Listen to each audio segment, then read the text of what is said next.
Muito obrigada. Oi, gente, boa noite. Eu sou a professora Tayane. Hoje eu vou ministrar a aula de vocês. E nós vamos falar hoje, então, sobre fisiologia humana. Antes de nós começarmos a nossa aula, então, vamos só passar aqueles recadinhos básicos, tá? Seria, então, o quê?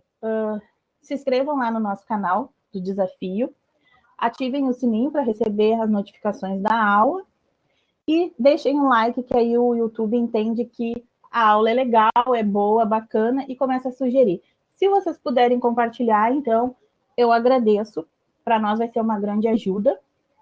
E não esqueçam, então, de assinar para mim só as notas compartilhadas, para mim poder conhecer um pouquinho melhor vocês, tá? A aula, então, é sobre físio humana. Nós vamos ver o que seria essa fisiologia, sistema locomotor, digestório e respiratório. E aí, então, o que seria a fisiologia humana? Vocês vão me... antes que eu esqueça, me avisem qualquer coisa se travar, se eu cair, porque tivemos esse pequeno probleminha no início, que eu não estava conseguindo me reconectar. E aí, então, se acontecer de novo, vocês vão me informando, tá bom? E se travar o áudio, também podem colocar aí no chat e sintam-se à vontade para abrir o microfone e falar durante a aula também, não tem problema nenhum. Então, físio humana. O que seria, gente? Físio, natureza, a palavra vem do grego, tá? E logia, logos, estudo. Então, seria o conhecimento da natureza ou o conhecimento do funcionamento do nosso organismo. Fisiologia humana, o que é? É o funcionamento dos nossos sistemas, de como funciona, então, o nosso corpo e de como toda essa máquina perfeitinha consegue funcionar. O primeiro, então, a falar sobre a fisiologia humana foi o Cláudio Galeno, tá? Ele trabalhava com os 4 humores. Toda a teoria dele é baseada, então, nos 4 humores, onde ele dizia que nós tinha a pleura, o sangue, a bile amarela e uma bile negra, e conforme as estações, isso iria interferir no nosso modo de agir ou de ser. E ali nós teríamos as qualidades, os defeitos, conforme tivesse a cor da nossa bile, a gente tinha uma qualidade ou um defeito diferente.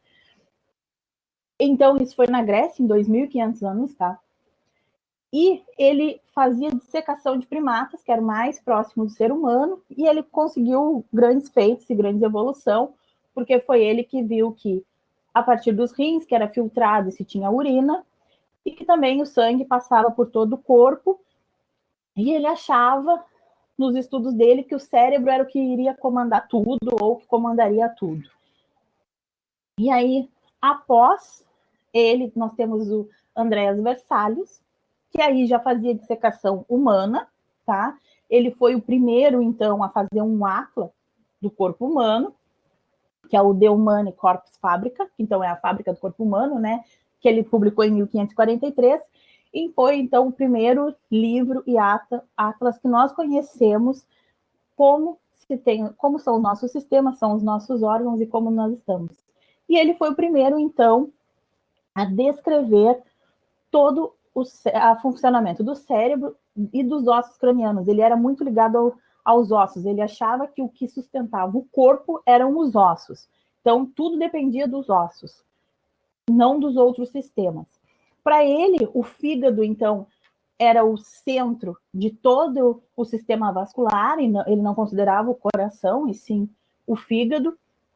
E aí, claro que isso aí a gente foi se aprimorando, foi vendo que não era verdade, né? Hoje a gente sabe que é o coração, mas ele foi muito importante para a anatomia e para a fisiologia humana. Após ele, a gente tem, então, os livros de William Harvey, que até hoje são vendidos, ele é considerado como um pai da anatomia. E o que ele descobriu? Ele descobriu, então, que as veias eram canos onde passavam o sangue. E que conforme tu contraía o coração seria o centro, então, que ia bombear esse sangue para todo o nosso corpo, e conforme a gente contraía esse coração, nós tínhamos, então, maior ou menor fluido de sangue. E aí, então, ele se utilizou do torniquete aqui onde ele apertou, amarrou o braço, e aí ele percebeu que quando o braço estava aqui assim muito apertado, a veia ficava mais saltada e ali tu tinha um fluido maior de sangue e iria se jorrar mais sangue. Que é o que a gente utiliza quando doa sangue, né? Ou vai tirar sangue. Eles amarram ali para que tenha mais rapidez esse fluido, com que a gente consiga, então, um movimento maior desse líquido. E aí, então, ele observou isso e comprovou, então, que as veias eram canos e que conforme tu apertava, tu tinha uma maior fluidez. Até aqui tudo ok, gente, tudo certo. Vão me avisando, se tá muito rápido, vocês me avisem, porque eu tenho mania de falar mesmo assim, bem rapidinho, então vocês me avisem que eu dou uma desacelerada. Tudo tranquilo até aqui? Tá passando direitinho os slides, o som tá bom, tá tudo ok? Sim? Ok, então, Kevin. E aí, então, o que seria? A gente sabe, né, que para nós ter um organismo, obrigado, Jonathan, nós vamos ter que ter, primeiramente, uma molécula, aglomerar essas moléculas todas bonitinha, nós vamos ter uma célula, um conjunto de células, nós vamos ter os nossos tecidos, dos tecidos nós vamos formar um órgão, de vários órgãos a gente forma um sistema e desse sistema um organismo. E a partir do organismo, do estudo desse organismo, a gente tem então a fisiologia humana, que é então o que vai estudar essa máquina perfeitinha. Só que para ela ser perfeita, nós vamos ter que estar em equilíbrio. No momento que nós não estamos em equilíbrio, a máquina começa a dar problema, e aí a gente tem, então, algumas doenças. E aí, então, nós temos que estar em homeostase. O que seria a homeostase? Nada mais é que manter o nosso mecanismo, os nossos mecanismos vitais, o nosso mecanismo biológico em equilíbrio constante com o meio ambiente, com o ambiente. Tendo um equilíbrio constante, mantendo o nosso equilíbrio, a gente tem saúde e está tudo ok e nós estamos felizes. No momento que a gente tem um desequilíbrio, ou o nosso corpo, nossas funções vitais, o nosso organismo biológico sofreu uma reação do meio e aí causou alguma coisa, causou um desequilíbrio, a gente pode se encontrar em estado de doença. Então, por isso que é importante nós termos a homeostase, manter a homeostase. A mesma coisa, porque agora mesmo, hoje está bem frio, né? Então, o que acontece? O nosso corpo, para manter a temperatura dele legal, bonitinha, a gente bombeia mais sangue, o coração trabalha um pouquinho mais, e isso pode fazer com que eleve a pressão arterial.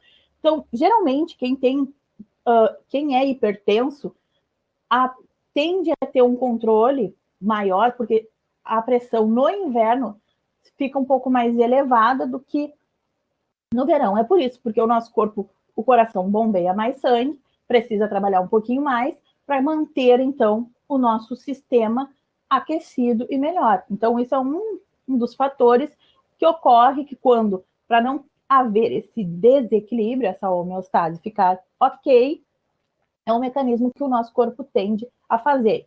Esse é um deles. Temos vários fatores que podem ser, que o organismo mesmo faz para tentar manter esse equilíbrio. Nós temos que estar sempre em equilíbrio. Sabendo disso, então, dessa homeostase, do equilíbrio, nós vamos entrar no primeiro sistema da aula de hoje. Hoje nós vamos falar 3 sistemas, tá? E aí na próxima aula a gente vai seguir na físio, e aí a gente fala mais sistemas. E aí hoje é o sistema locomotor. O sistema locomotor, gente, ele não é... quando a gente pensa em sistema locomotor, a gente não pode pensar simplesmente nos ossos. Ele está vinculado a mais 2 que são fundamentais para que isso ocorra. Então, a gente depende dos ossos, porque eles formam, né, toda a nossa estrutura, para dar sustentação e ajudar a proteger os nossos órgãos, as articulações, que é o que vai fazer com que um osso e outro osso consigam ficar juntos, assim, ó, sem ficar raspando e desgastando o osso, e os músculos, que vão ficar associados, presos aos ossos, e vão dar os nossos movimentos. Então, a gente tem esses três sistemas, essas três partes dentro de um sistema locomotor. E aí, então, ele é dividido em esqueleto apendicular, seria os nossos braços, pernas, né? E o esqueleto axial, que aqui está em vermelho, que está separado aqui. Seria a parte do crânio, coluna e costelas e caixa torácica. Então, o esqueleto é dividido em dois, apendicular e axial. E aí o sistema, então, ele vai sustentar todo o corpo, tá? Ele vai proteger os nossos órgãos e ele vai estar, então, associado a todos os nossos movimentos executados. Tem três funções básicas o sistema. Primeiramente, reserva de sais minerais. Por que reserva de sais? Porque nós vamos encontrar cálcio e vamos encontrar fósforo nos nossos ossos. Quando está faltando cálcio no meu sistema lá no sangue, eu vou retirar do osso. Então, eu preciso ter essa reserva. E por que o sistema vai usar o cálcio, por exemplo? Para fazer a contração muscular. Eu preciso de cálcio para que eu consiga contrair o meu braço, por exemplo, o meu músculo. Eu preciso utilizar o cálcio. Nós vamos ver um pouquinho mais para frente isso, a contração. Então, por isso é importante. Outros ossos vão possuir uma medula amarela e tem ossos que possuem uma medula vermelha, que é muito importante, que é a nossa medula óssea, né? E o que ela faz? Ela vai ser constituído ali, nessa medula, que vai ser fabricado, então, as hemácias, plaquetas, os leucócitos. Então, são produzidas todas as nossas células sanguíneas nessa medula vermelha, que é a medula óssea, e que é tão importante para todo o sistema, porque ali a gente tem a fábrica das nossas proteções, do nosso sistema imune, e também de todos os nossos glóbulos vermelhos, as hemácias. Até aqui tudo bem? Ok? Alguma dúvida? Estou indo muito rápido? Vocês vão me avisando. E o esqueleto, gente, nós não somos lá, embrião, nós não somos feitos, não é todo o nosso esqueleto que já é osso, tá? Então, nós temos cartilagem. Por que quando o bebê nasce também, todo mundo fala, tem que cuidar com a moleira também, porque ali o osso craniano no bebê, ele ainda não tá fechadinho, assim, e a moleira é uma parte, ela fica abertinha, bem nessa parte aqui, assim, e que precisa, para se precisar desse espaço, porque conforme nós vamos crescendo, o cérebro vai evoluindo, vai crescendo também junto com o nosso corpo, né? E aí o crânio tem esse espaço para ir fechando ao longo do nosso crescimento. E a mesma coisa é com a nossa mão. Quando nós somos pequenininhos, bebê, nós temos espaços entre os carpos e os metacarpos para que, conforme nós for crescendo, a mão tenha esse espaço para os ossos se juntar e fazer o crescimento bonitinho e legal, porque senão nós ia ficar com uma micro mãozinha, iríamos crescer e não teria esse espaço suficiente para expandir. Então, aqui, ó, uma mão de uma criança mais ou menos de uns 2 aninhos, 3 aninhos, e aí vocês vão vendo que ao longo do crescimento, até os 20 anos, 18, 20 anos, isso é cessado, não se existe essa cartilagem, tá? E aí, então, fica tudo ossidificado, vira somente ossos. Não sei, o Jonathan estava digitando, parou. E aí, então, qual é a estrutura que a gente tem num osso em si, tá? A gente tem a epífise, tá? Aqui, essa partezinha, que vai ser a extremidade do osso. O periósteo, aqui. que vai ser uma membrana fibrosa que vai revestir esse osso, diáfase, que é essa parte aqui, ó, entre as duas extremidades, e aqui o canal ósseo, que é onde se encontra a medula óssea. Não sei se vocês já chegaram a quebrar um osso da galinha, por exemplo, de uma coxa de galinha. Quando tu quebra ele no meio, ele não tem parece um sangue coagulado. Não sei se vocês já perceberam. Já, Augusto, né? Tem tipo um sangue coagulado ali dentro, né? Ali, gente, aquele sangue coagulado, entre aspas, ali é a medula óssea. Então dá pra gente ver nitidamente no osso do frango, da galinha ali, da coxa, quando a gente quebra a medula. E se tu for pegar uma coxa sobre coxa, ela estiver unida e tu for tirar toda a carne, vocês vão ver.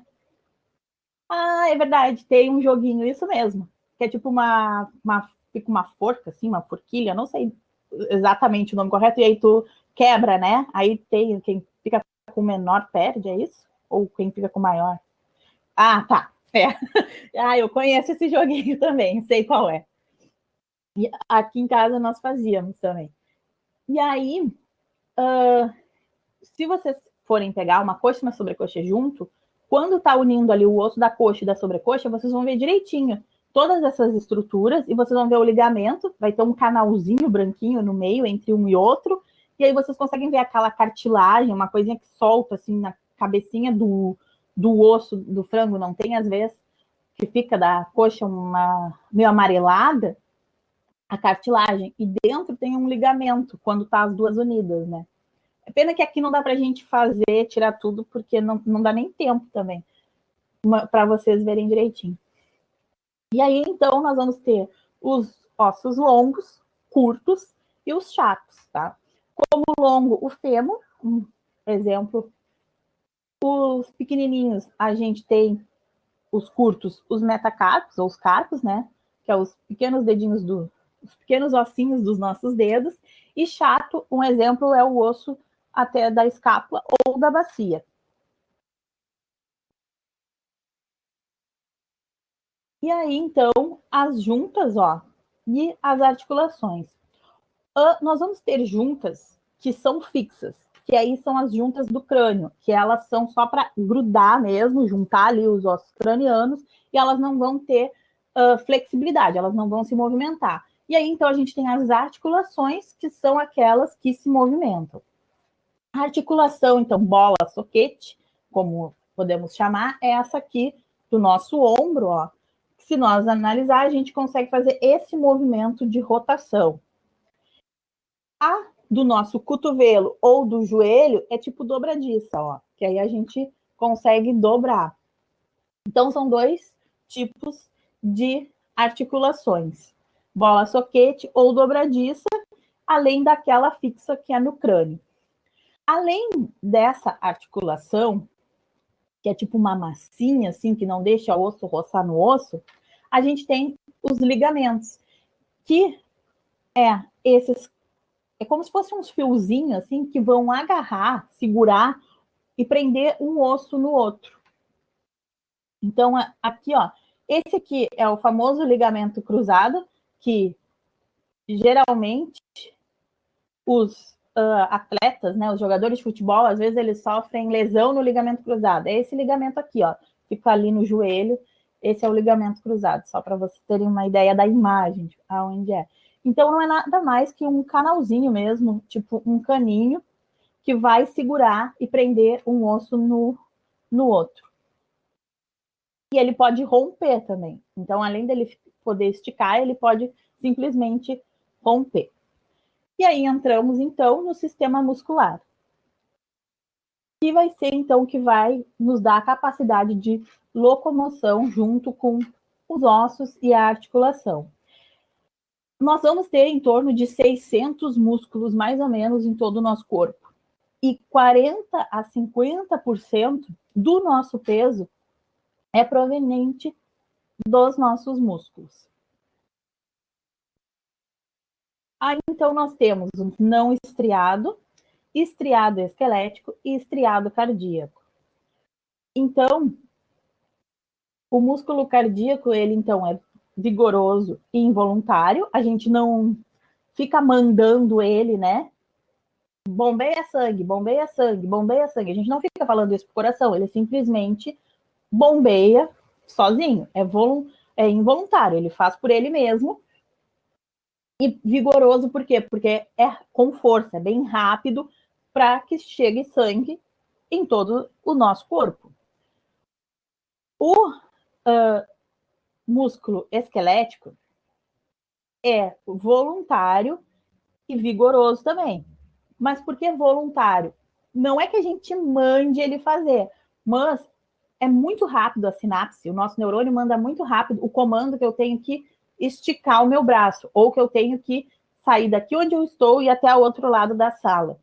Então, querendo ou não, nós associamos, o cérebro associa que tem que ir fazendo aquilo. É como se tivesse um comando, não que a gente fique falando, né? Ah, dê um passo, dá outro passo. Não, a gente não manda, mas voluntariamente, muito rápido, os nossos neurônios vão comandando. E nós temos no músculo liso, tá?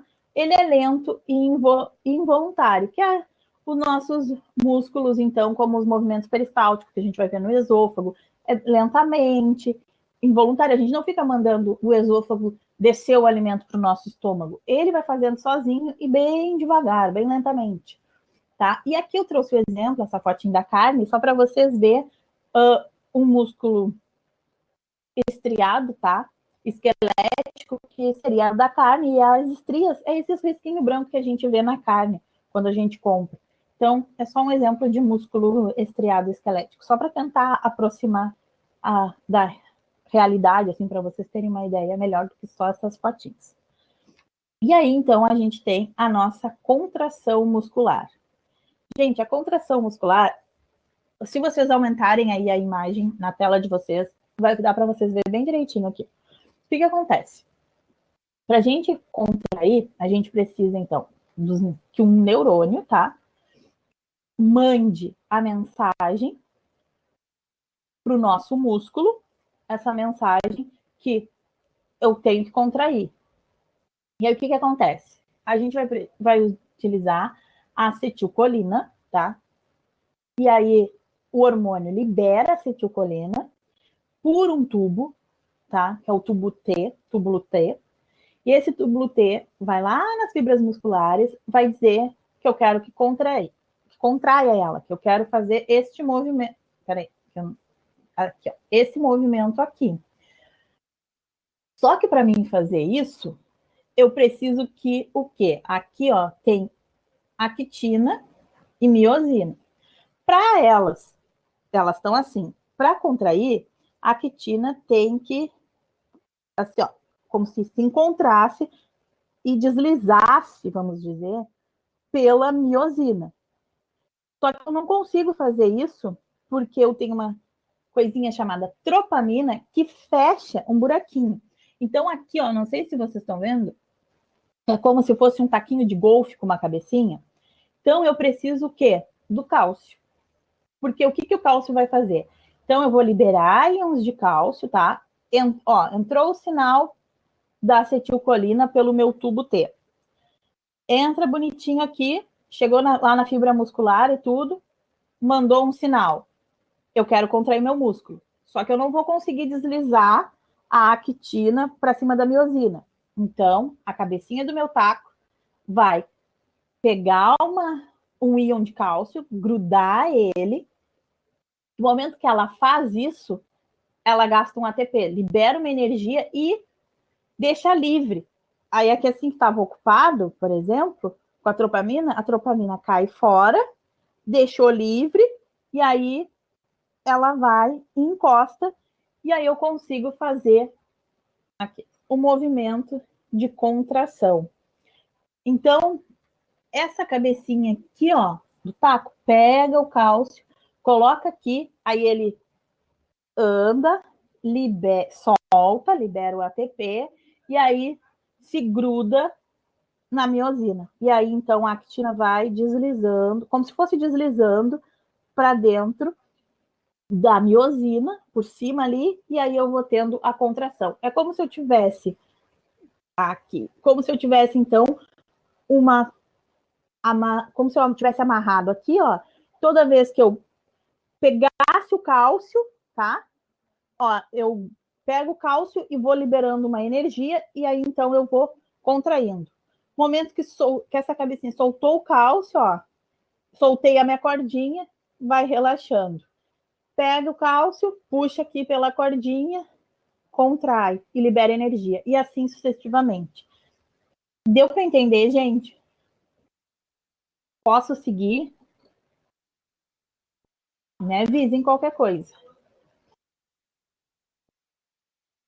Eu volto. Tá ok? Estão me ouvindo? Sim? Não? Ok? Sim, Kevin? A Bruna tá ok? Tá. Luiz, ok? Posso seguir então? Beleza. E aí, então, vamos para o nosso sistema digestório. Saímos lá da contração muscular e entramos lá na digestão.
E aí, tá, começou a gravar.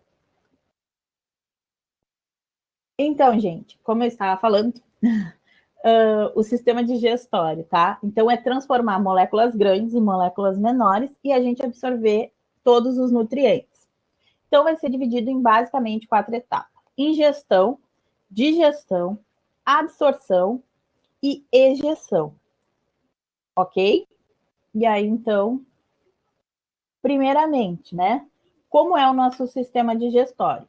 Primeiro, a boca, que é por onde entra o nosso alimento, o esôfago, do esôfago o estômago, nós vamos ter associado fígado e o pâncreas, tá?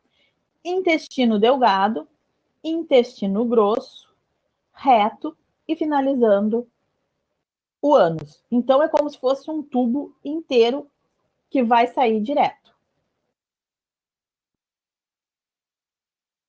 A boca. Primeiramente, gente, vai ser digestão mecânica, através dos nossos dentes. A língua, ela vai auxiliar, então, para movimentar o alimento e para que a gente faça a deglutição, que nós conseguimos engolir esse alimento. Nós vamos ter auxílio, então, das glândulas salivares, glândula da parótida, sublingual e submandibular, que vão fazer o quê? Vão umedecer esse alimento e transformá-lo, então, nós vamos transformar o alimento num bolo alimentar. E aí, então, a pitialina, tá? Ou amilase. Então, vai ser as enzimas que vão digerir o açúcar. Por que é importante isso? Porque na boca, o pH vai ser 7. Então, é pH neutro. Depois, nós vamos ter pH ácido e depois vamos ter que passar para o básico, ao longo do nosso sistema. Por que aqui é neutro? Porque a pitialina ou a amilase, elas só conseguem trabalhar e funcionar quando o meu pH está neutro. Então, por isso que na nossa boca o nosso pH é 7, é neutro, para que a gente consiga umedecer e consiga fazer a quebra do amido, que são os açúcares, em maltose. Então, todo o açúcar vai ser quebrado na boca. E aí, então, a gente tem o nosso bolo alimentar. Depois do feito o bolo alimentar, eu tenho a separação do meu sistema digestório e respiratório, que vai ser pela faringe. Então, aqui, ó, eu tenho a epiglote, tá? Que é como se fosse uma porteirinha que vai ficar bem na minha faringe e ela vai abrir e fechar. Quando ela fecha, eu consigo mandar o meu bolo alimentar para o esôfago. Se ela estiver aberta, ele vai para a traqueia. E não pode ir alimento para a traqueia, porque senão vai para o pulmão. E aí, o que acontece com a gente? A gente se engasga. E aí, não pode cair um alimento. Imagina cair um alimento lá dentro do pulmão. Não pode. Aí, os cílios que tem na nossa traqueia vão empurrando o alimento que entrou errado, né? Como a gente fala, e a gente começa a tossir para expelir esse alimento. Então, é por isso que é importante a epiglote, porque ela vai fechar e vai mandar para o esôfago. O esôfago, então, vai fazer o quê? Vai conduzir o bolo alimentar para o meu estômago. E aí, isso vai ser através do quê? Movimentos peristálticos. Então, vamos fingir, tá? Aqui, essa meita, calça aqui, é o esôfago. E aqui, meu bolo alimentar. Comi, ó, fechou, ele entrou no meu esôfago. E aí, ó,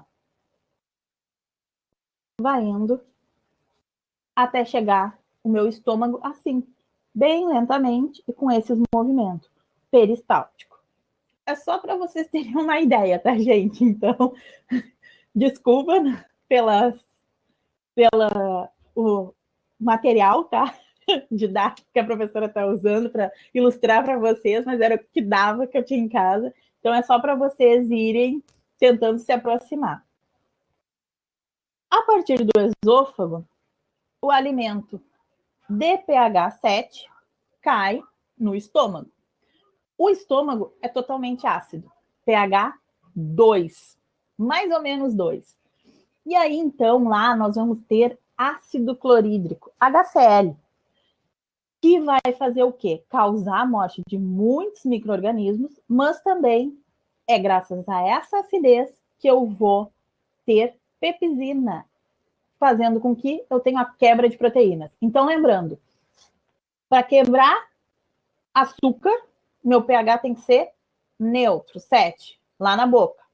Agora eu vou quebrar proteínas, pH ácido, lá no estômago, 2. Então eu quebro açúcar no pH neutro na boca e quebro a proteína lá no estômago, no meu pH ácido.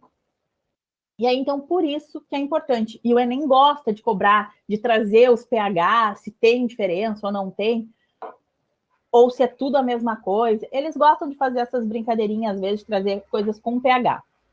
Tá? Então, se o estômago é tão ácido, por que a gente não... A gente mata micro-organismo por causa da acidez, mas e o órgão? Por que ele não morre, né? Não fica por causa da acidez, se é tão ácido assim? Porque, gente, nessa aqui, ó, na parede do estômago, nós vamos ter, além da gente ter, então, ácido clorídrico, nós temos mecanismo de proteção. Temos um muco dentro do estômago, tá? E esse muco faz com que o órgão em si, o estômago, fique protegido. Então, esse ácido não afeta os tecidos do órgão. Ele vai somente fazer com que quebre a proteína, que é o que é necessário, e também aqueles micro-organismos que não poderiam estar ali vão acabar morrendo. Então, por isso, esse ácido não atinge o nosso órgão, somente o que tem que fazer, né? O que ele tem que atingir. Só que aí eu vou mandar para o meu intestino delgado um alimento após 4 horas, mais ou menos, lá da minha digestão, lá da minha quebra no meu estômago, um alimento ácido. Como que esse alimento ácido vai chegar no intestino delgado se o intestino delgado, todas as enzimas que estão ali, trabalham com pH alcalino 8. Então, aqui eu vou precisar da ajuda do pâncreas. Por quê? Foi lá meu alimento aqui do estômago, bem bonitinho. Entrou aqui no meu intestino delgado. o pâncreas, que é meu amigão lá, vai jogar bicarbonato de sódio para alcalinizar esse alimento que era totalmente ácido.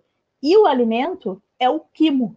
Então, no estômago, a gente tem do bolo alimentar, a gente passa a ter o quimo. E aí, então, o meu quimo tem que chegar a pH 8, para que eu consiga, então, fazer com a digestão dos meus açúcares e dos meus lipídios, para mim poder absorver, porque aqui agora eu começo a absorver. Até então eu estava digerindo, quebrando, quebrando, quebrando. Então aqui agora eu começo a absorver os nutrientes e o que o meu organismo precisa para minha sobrevivência. Então, para mim fazer isso, essas enzimas vão trabalhar no pH 8. Então, eu vou digerir açúcares e lipídios, né? Vou começar a absorver. O pâncreas joga bicarbonato de sódio para alcalinizar. E aí, então, eu vou ter essa absorção de lipídio, nucleotídeo, sacarídeos e a bile, que é aquela bolsinha aqui, ó, bonitinha, que fica lá no fígado, o fígado começa a mandar ela a jogar também o líquido biliar, a bile, para dentro do meu intestino. Tudo isso ocorre no duodeno, na primeira porção do intestino delgado. E aí ela vai emulsificar a gordura. A bile é como se fosse o detergente. Quando a gente faz uma comida gordurosa e fica aquela gordura no prato, a gente tem que quebrar aquela gordura, né? Para conseguir dissolver e tirar ela. E a bile é como se fosse aquele detergente. Então ela vai emulsificar a gordura do nosso alimento que está ali dentro. E aí ela emulsifica e a gente consegue fazer essa quebra. Ela, na verdade, é um detergente dentro do nosso corpo, podemos dizer assim. E aí, então, o quimo, a gente vai ocorrer dentro do intestino, tá? Delgado, vai sofrer absorção dos nutrientes. Não é todos os nutrientes, tá, gente? Porque água e sais não se absorvem no delgado. Então, aqui, ó, é só um corte de como é o intestino delgado. Se vocês olharem, se ele fosse assim, ó, só viloso, a gente ia ter pouca aderência, pouca absorção. Mas ele é microviloso também. Então, ele é como se fosse a minha mão, ó. Então, a gente tem maior área de absorção. Então, para absorver muito mais os nutrientes do que se ele fosse somente viloso. Então, por isso que ele é viloso e microviloso, que é essas células aqui cheias de cílios.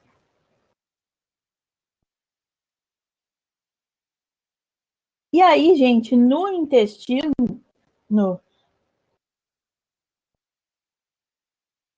é que o pâncreas, é que depois vocês vão ver, o pâncreas ele um órgão misto, tá? Ele não vai fazer somente isso, não vai produzir somente amilase pancreática, tá, gente? Ele produz insulina e produz glucagon, então ele é um órgão misto.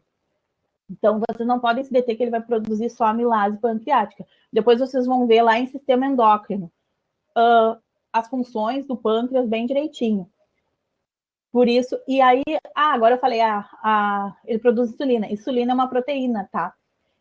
Só que não adianta, quem é diabético, por exemplo, tipo 1, é insulino dependente. Ele coloca direto a insulina, se injeta a insulina na corrente sanguínea, porque não há essa produção pelo pâncreas e não adianta ele comer proteína, porque a proteína vai ser quebrada lá no estômago para ser absorvido lá no intestino delgado o necessário dos nutrientes. Então, não tem como a pessoa comer. Por isso que a pessoa tem que se injetar na corrente sanguínea a insulina, quem é tipo 1 dependente. Quem é tipo 2 toma remédio, mas esse remédio não é uma proteína.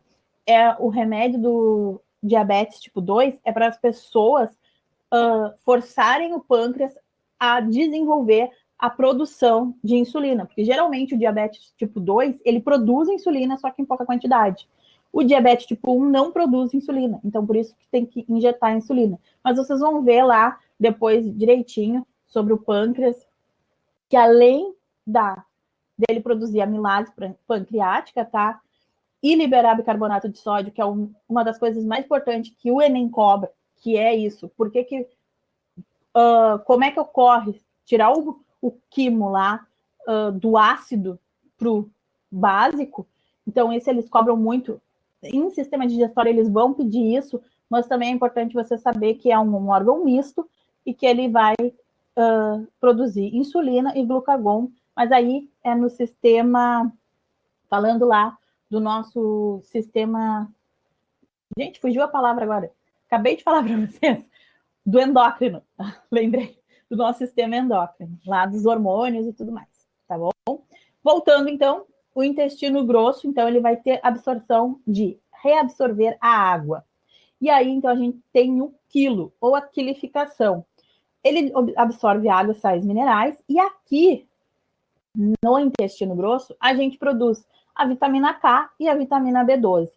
Por que somente aqui eu vou absorver água? Porque se eu absorver água lá no meu intestino delgado, como que eu vou fazer? Eu já vou gerar fezes lá no delgado. E aí, então, olha o caminho que ela teria que fazer para poder sair, né? Então, por isso que é no intestino grosso que é feito a absorção de água, onde eu vou gerar o meu bolo fecal, após do quilo, eu gero o bolo fecal reto, e aí esse bolo fecal vai ficar no reto, e o ânus, então, que é um músculo bem firme, vai ficar segurando até o momento que chegar uma certa quantidade e ele emitir para o meu cérebro lá, que está na hora de eu ir ao banheiro. Então, por isso que a gente absorve a água aqui. Quando o intestino grosso, por algum motivo, alguma virose, alguma coisa, nós não absorvemos a água do nosso quilo, o que acontece? A gente fica com diarreia. Então, para vocês verem que está tudo ligado e tudo faz um sentido dentro da biologia. E aí, então, saindo do nosso tema lá digestório, a gente entra no respiratório. Gente, até aqui tudo ok, tá muito rápido, né, Lisa? Tá dando para acompanhar? Tranquilo, Lu? Beleza. O nosso sistema respiratório, então, já são 8h05, temos 10 minutos. Ele vai ser fossa nasal, tá? Primeiro com contato. A epiglote, que é a portinha aquela que abre e fecha, que vai dizer pode entrar na traqueia, não pode entrar na traqueia. A nossa traqueia, bonitinha. Os brônquios, os bronquíolos e o alvéolo. Imaginem que isso aqui é uma árvore de cabeça para baixo, tá? Onde o tronco da árvore é um brônquio, os galhos, os bronquíolos, e as folhinhas são os alvéolos. E aqui, como se fosse uma grande raiz, a traqueia. Só talvez para tentar ficar mais visível, assim. Não sei se ficou. As fossas nasais, então, gente, vai ser o nosso primeiro contato, tá? Onde vai entrar os vírus, o ar, enfim, e vírus da gripe, tá? Falando. Onde vai ocorrer, então, a filtração, regulação térmica, ela vai aquecer o ar para enviar para os pulmões, e é onde a gente percebe, então, os odores.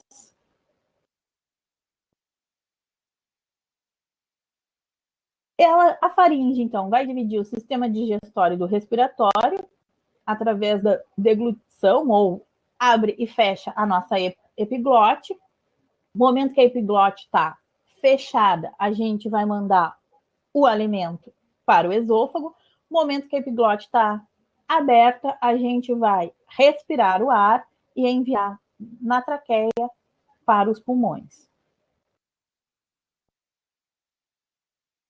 A laringe, então, é onde é composta a nossa epiglote e temos as cordas vocais. É a nossa caixa de voz e de som, só que, claro, além de ser a nossa caixa de voz e som, a gente não pode levar em conta que todo som é somente pelas cordas vocais, tá? O som também depende do lábio, da língua, então tem todo um conjunto para sair a vocalização e o som.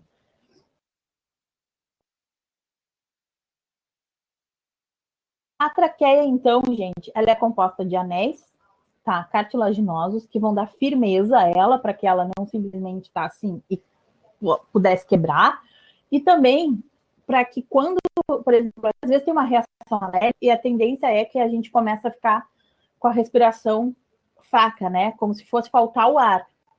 A traqueia, ela faz com que não feche tanto. Esses anéis cartilaginosos tentam fazer com que a traqueia não feche, para que a gente consiga seguir respirando. Claro que dependendo da alergia, às vezes fecha totalmente a traqueia, a gente não respira e tem que ir diretamente tomar lá a injeção para que já entre imediatamente o antialérgico na corrente sanguínea. Tem esse caso, mas aqui é só para demonstrar para vocês que é um anel cartilaginoso bem rígido, que a função, então, é manter essa traqueia estruturada e tentar manter ela sempre aberta para que sempre tenha passagem de ar. Então, é esse tubo que vai conectar direto aos brônquios e os brônquios aos bronquíolos. Nada mais é que a passagem de ar. Então, aqui, ó, gente, trouxe só para vocês, é como se fosse aqui, ó, isso aqui, o cano do meu aspirador, tá? E aí, ó, vocês veem que eles têm essas ranhuras, isso aqui é como se fossem os anéis cartilaginosos da nossa traqueia. Mais ou menos isso. E passando, o Jonathan colocou umas coisinhas para vocês ali, ó, importante, sobre os sacarídeos, disacarídeos, as enzimas maltase, sacarase, lactase. Os alvéolos pulmonares, gente, então vai ser onde ocorre essa troca gasosa. Ocorre, então, a hematose. A gente tem o capilar sanguíneo, que ele vem rico em CO2, e dentro do nosso alvéolo a gente tem o O2. Lembra lá quando a gente conversou lá em metabolismo celular, na aula de metabolismo, que a gente falou das difusão simples, difusão facilitada, das trocas? Então, é por difusão. Eles simplesmente trocam de lugar. O CO2 tem mais concentração aqui no capilar, e o O2 tem mais concentração dentro do alvéolo, e aí o O2, então, passa para o capilar, porque a gente precisa de oxigênio, de O2 em todos os tecidos para o funcionamento do nosso corpo. Pulmões, nós vamos ter 2 pulmões. Falei uma baita novidade para vocês, né? Mas sim, a gente tem 2 pulmões, sendo que o esquerdo, nosso pulmão esquerdo, ele é menor, um pouco menor, e ele é de 2 lóbulos, enquanto o direito são 3 lóbulos. Por quê? Porque aqui encaixa, então, o coração. A gente sabe que o coração ele fica um pouquinho mais ao lado esquerdo, né? E é então por isso que ele é menorzinho, o nosso pulmão esquerdo. Então, gente, qual as musculaturas envolvidas? Não é o nosso pulmão que vai contrair ou relaxar para nós inspirar ou expirar. É o diafragma, junto com os nossos músculos intercostais, tá? O que acontece? Quando esse diafragma ele vai se contrair, ó, aqui, ele vai pressionar, tá? E aí, o momento que ele pressiona, assim, para baixo, ó, a gente consegue inspirar. Então, o ar vai ser inalado, ó. Ele pressionou. Quando ele relaxa, move-se, então, aqui, ó, moveu para cima, relaxou, estava assim, contraído, e aí ele foi relaxando, expandido, o ar é exalado. Então, a gente contrai e relaxa o diafragma. Então, esse que é o músculo que é envolvido na contração para que ocorra a respiração. Tudo certo? Quando tem falta de oxigênio nos tecidos, os rins vão produzir, então, a eritropoetina, que vai lá auxiliar para que a gente consiga manter o oxigênio e consiga manter o sistema funcionando. O O2, quando se liga à hemoglobina, ele é a oxihemoglobina. O CO2 e hemoglobina é carbohemoglobina. E o monóxido de carbono mais hemoglobina é carboxihemoglobina. Essa ligação é totalmente instável. O O2, vocês viram, né? Chegou lá no capilar, tem o O2, tem esse O2, o O2 simplesmente troca de lugar, fácil, fácil, não tá nem aí pro alvéolo ou pro capilar, ele vai de boa, é totalmente instável. Já essa ação aqui é mais estável, então o CO2 custa mais para se livrar, vamos dizer, para trocar de lugar. Ela é um pouquinho mais difícil. E aí, o que ocorre? A acidificação no sangue. Quando ocorre essa acidificação no sangue, opa, o nosso bulbo aqui atrás recebe um sinal. Ó, o sangue está acidificando, tem muito CO2 nas hemácias. Então, a gente precisa diminuir isso, precisa de mais O2, precisa, então, mandar esse CO2 lá para o alvéolo, através do capilar, e lá no alvéolo, trocar de lugar com oxigênio, que eu preciso de mais oxigênio. E aí a gente começa, é a mesma coisa quando a gente está fazendo um exercício. Quando a gente está fazendo exercício, lembra que eu falei que a gente emagrece, não é no suor, a gente emagrece liberando CO2, então a gente está produzindo muito CO2, então o nosso sangue está ficando ácido, estamos produzindo muito CO2, e a gente começa, e estamos eliminando CO2. Então, quando ocorre essa acidificação, a gente precisa essa rápida troca. E o que acontece? Chegou lá no meu sistema, nos meus capilares do sistema. Tem muito CO2, tá? 70% é CO2 nas hemácias em si e 7% vai ficar retido no plasma. Esse CO2 na hemácia, ele vai se juntar ao hidrogênio e à água. Lá na minha hemácia, dentro do meu sistema. Ele forma, então, um ácido carboxílico. Esse ácido carboxílico, então, ó, vai liberar o cloro ali, bonitinho, e vai haver uma quebra e se transformar, libera Cl e se transforma, então, em bicarbonato. Esse bicarbonato vai chegar lá no capilar, lá do sistema pulmonar, como bicarbonato. Ele vai entrar dentro lá da hemácia do capilar, vai liberar água e hidrogênio. Vai sofrer uma quebra. Ao sofrer essa quebra, ele libera para o plasma, então, o CO2, e eu tenho aquele CO2 liberado lá no meu capilar pulmonar, e aí eu entro com o CO2 para dentro do alvéolo, e ele me libera um O2, e aí eu tento manter o equilíbrio e não acidificar o meu sangue. Tudo bem? Ok até aqui, gente? Alguma dúvida? Alguma pergunta?